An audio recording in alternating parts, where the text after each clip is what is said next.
The most important thing here in big orange letters is expenses incurred to earn foreign income.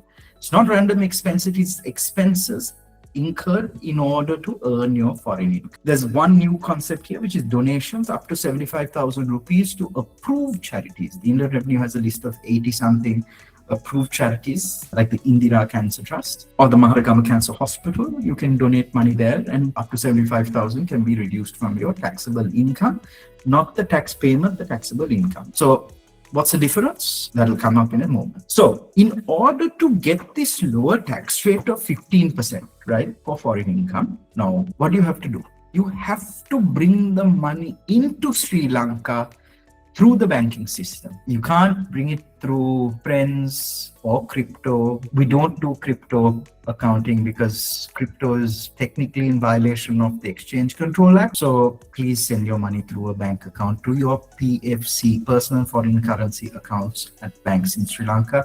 I'm quite sure you all are mostly compliant with that, right? So just to recap what we said, 1.8 million is tax-free, and then start slabs.